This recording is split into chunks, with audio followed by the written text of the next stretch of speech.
Hi guys, welcome to my channel. That is Sanjana Creations. Is exercise 2, yeah, trip, special cook, that is traditional food. Please follow my channel. ಯತ್ರ ನಾರ್ಯಸ್ತು ಪೂಜ್ಯಂತೆ ರಮಂತೆ ತತ್ರ ದೇವತಾ. ಅಂದ್ರೆ ಎಲ್ಲಿ ಹೆಣ್ಣು ಪೂಜಿಸಲ್ಪಡುತ್ತಾಳೋ ಗೌರವಿಸಲ್ಪಡುತ್ತಾಳೋ ಅಲ್ಲಿ ದೇವತೆಗಳು ವಾಸ ಮಾಡ್ತಾರಂತೆ. ಎಸ್, ನಿಜ ಸ್ನೇಹಿತರೆ ನಮಸ್ಕಾರ. ನಾ ಸಂಜನಾ, ಇದು ಸಂಜನಾ ಕ್ರಿಯೇಷನ್ಸ್. ಫ್ರೆಂಡ್ಸ್, ಇವತ್ತು ಅಂತಾರಾಷ್ಟ್ರೀಯ ಮಹಿಳಾ ದಿನಾಚರಣೆ ಅಲ್ವಾ, ಮಾರ್ಚ್ 8. ಸೊ ಇವತ್ತು ಮಹಿಳೆಯರಿಗಾಗಿಯೇ ಇರುವಂತ ಒಂದು ಆಸನವನ್ನ, ಸೊ ನಾನು ಯೋಗ ಟೀಚರ್ ಆದ್ದರಿಂದ ಒಂದು ಅತ್ಯುತ್ತಮವಾದ ಒಂದು ಆಸನವನ್ನ ಪರಿಚಯ ಮಾಡಿಕೊಡ್ತಾ ಇದ್ದೇನೆ. ಇದು ಎಸ್ಪೆಷಲಿ ಫಾರ್ ವುಮೆನ್ಸ್, ಮಹಿಳೆಯರಿಗಾಗಿ. ಓಕೆನಾ? ಸೊ ಇದು ಹೇಗೆ ಮಾಡೋದು, ಅದರಿಂದ ಏನ್ ಲಾಭ ಅನ್ನೋದನ್ನ ನಾನು ಈ ವಿಡಿಯೋದಲ್ಲಿ ನಿಮಗೆ ತಿಳಿಸ್ಕೊಡ್ತಾ ಇದ್ದೇನೆ. ಅದಕ್ಕೂ ಮೊದಲು ಫ್ರೆಂಡ್ಸ್, ಯಾರೆಲ್ಲ ನನ್ನ ವಿಡಿಯೋವನ್ನ ಮೊದಲು ನೋಡ್ತಾ ಇದ್ದೀರಾ, ದಯವಿಟ್ಟು ಸಬ್ಸ್ಕ್ರೈಬ್ ಮಾಡಿ ನೋಡಿ ಅಂತ ಹೇಳ್ತಾ, ಹಾಗೆ ನಿಮ್ಗೆ ಇಷ್ಟ ಆದ್ರೆ ಒಂದು ಲೈಕ್ ಕೊಡಿ. ಬನ್ನಿ ಹಾಗಾದ್ರೆ ಸ್ಟಾರ್ಟ್ ಮಾಡುವ. Yes, sitting in Dandasana. ದಂಡಾಸನದಲ್ಲಿ ಕೂತ್ಕೊಳ್ಳುವ. ಉಸಿರನ್ನ ಬಿಡುತ್ತಾ ನಿಮ್ಮ ಬಲಗಾಲನ್ನ ಫೋಲ್ಡ್ ಮಾಡಿ ಹೀಗೆ ಇಟ್ಕೊಳ್ಳಿ. ಈಗ ನಿಮ್ಮ ಎಡಗಾಲನ್ನ ಉಸಿರು ಬಿಡ್ತಾ ಪುನಃ ಎರಡು ಕಾಲನ್ನ ಫೋಲ್ಡ್ ಮಾಡಿ ಈ ಎರಡು ಪಾದಗಳು ಒಂದಕ್ಕೊಂದು ಅಭಿಮುಖವಾಗ್ತಿರ್ಲಿ. ಓಕೆ, ಈ ಒಂದು ಸ್ಥಿತಿಯಲ್ಲಿ ಬದ್ಧ ಕೋನಾಸನ ಅಂದ ತಕ್ಷಣ, ಕೂತ್ಕೊಂಡ ತಕ್ಷಣ ಎಲ್ಲರೂ ಟಪ ಟಪ ಅಂತ ಬಟರ್ಫ್ಲೈ ಮಾಡ್ತಾ ಹೋಗ್ತಾರೆ. ಖಂಡಿತ ಅದನ್ನ ತಕ್ಷಣ ಮಾಡ್ಲಿಕ್ಕೆ ಹೋಗ್ಬೇಡಿ. ಹೀಗೆ ಕುಳಿತ ಆದ್ಮೇಲೆ ನಿಮಗೆ ಎಷ್ಟು ಮುಂದೆ ಅಥವಾ ಹಿಂದಕ್ಕೆ ಇಷ್ಟು ಬರಬೇಕು. ಬಂದಿಲ್ಲ ಅಂದ್ರೂ ಕೂಡ ನೋ ಪ್ರಾಬ್ಲಮ್, ಬಟ್ ನಿಮಗೆ ಎಷ್ಟು ಮುಂದಕ್ಕೆ ಅಥವಾ ಹಿಂದಕ್ಕೆ ಕಂಫರ್ಟೇಬಲ್ ಪೊಸಿಷನ್ ಇರಲಿಕ್ಕೆ ಸಾಧ್ಯನೋ ಅಷ್ಟು ಜೂಮ್ ಮಾಡ್ತಾ ಇದ್ದೇನೆ ನೋಡಿ. ಸೊ ಈಗ ನಿಮ್ಮ ಪಾದ ಹೇಗೆ ಇರಬೇಕು ಹೇಳಿದ್ರೆ, ನಿಮ್ಮ ನೇವಲಿಗೆ ಎದುರು ಅಷ್ಟು ಹತ್ತಿರ ಇರಬೇಕು.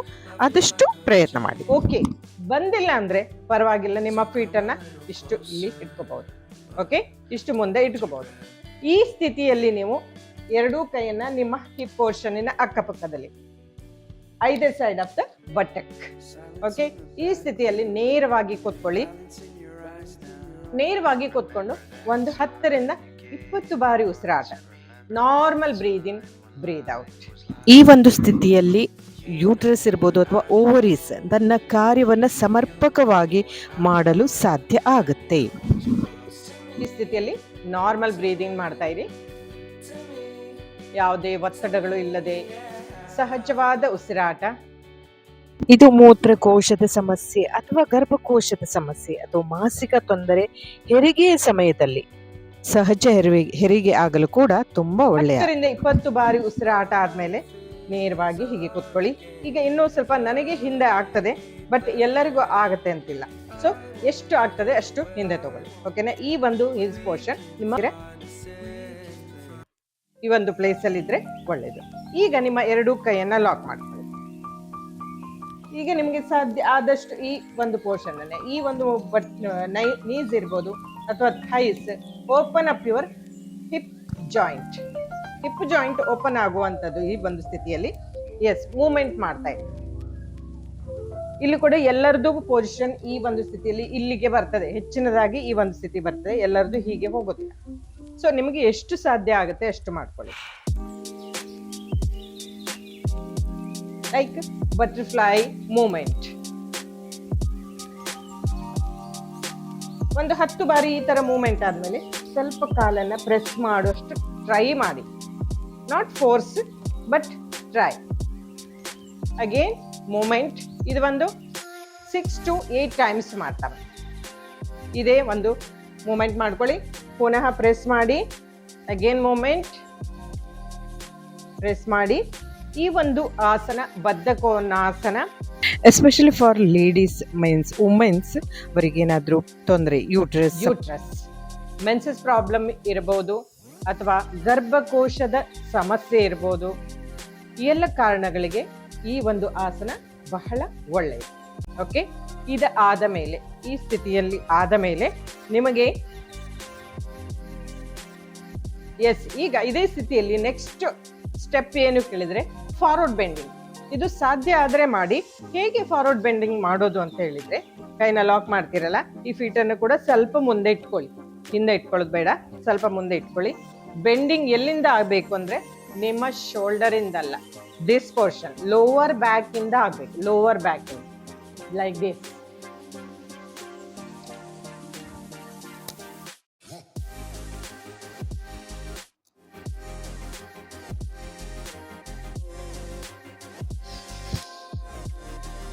You just try 5 to 6 times. Forward bending should possible. Can do, otherwise don't force. ಇದು 2 ಸರಿ ಮಾಡುವಾಗ ನಿಮಗೆ ಇಲ್ಲಿ ಎದೆ ಹಿಡಿದಾಗ ಆಗ್ಬಹುದು. ಯಾಕೆ ಆ ಥರ ಆಗುತ್ತೆ ಅಂದರೆ ನಿಮಗಲ್ಲಿ ಎದೆ ಮೀನ್ಸ್ ಚೆಸ್ಟ್ ಪೋರ್ಷನ್ಗೆ ಬ್ಲಡ್ ಸರ್ಕ್ಯುಲೇಷನ್ ಸ್ವಲ್ಪ ಕಡಿಮೆ ಆಗ್ತಾ ಬರುತ್ತೆ, ಆಗ ಎದೆ ಹಿಡಿದಾಗ ಆಗುತ್ತೆ. ಆ ಟೈಮಲ್ಲಿ ಸ್ವಲ್ಪ ಸ್ಟಾಪ್ ಮಾಡಿಬಿಡಿ, ಕಷ್ಟ ಆಗಿ ಮಾಡೋದು ಬೇಡ, ಒತ್ತಡದಲ್ಲಿ ಯಾವತ್ತೂ ಮಾಡಬೇಡಿ, ನಿಧಾನವಾಗಿ ಬೆಂಡ್ ಮಾಡ್ತಾರೆ.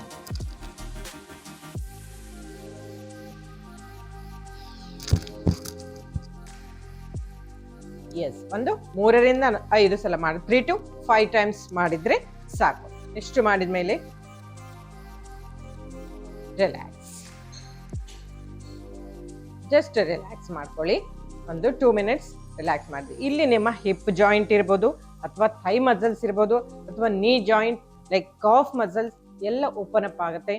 ಸೊ ಗರ್ಭಕೋಶದ ಸಮಸ್ಯೆಯನ್ನು ಬರದೇ ಇರೋ ಹಾಗೆ ತಡೆಯುವಂತ, ಅಥವಾ ಮೂತ್ರಕೋಶದ ಪ್ರಾಬ್ಲಮ್ಸ್ ಬರದೇ ಇರುವಾಗ, ಮೆನ್ಸಸ್ ಪ್ರಾಬ್ಲಮ್, ಹೆರಿಗೆ ಸಮಯದಲ್ಲಿ ನಾರ್ಮಲ್ ಡೆಲಿವರಿ ಆಗ್ಲಿಕ್ಕೆ ಕೂಡ ಇದು ಒಳ್ಳೆಯದು. ಸೊ ಇದನ್ನು ಓರಿಸಿರ್ಬೋದು, ಯೂಟ್ರಸ್ ಅಂತ ಹೇಳಿದ್ನಲ್ಲ, ಸೊ ಇದನ್ನ ಪ್ರತಿದಿನ ಪ್ರಾಕ್ಟೀಸ್ ಮಾಡಿ. ಈ ಮಹಿಳಾ ದಿನಾಚರಣೆಯಲ್ಲಿ ಬದ್ಧ ಕೋನಾಸನ, ಇದನ್ನ ಪ್ರತಿದಿನ ಪ್ರಾಕ್ಟೀಸ್ ಮಾಡಿ.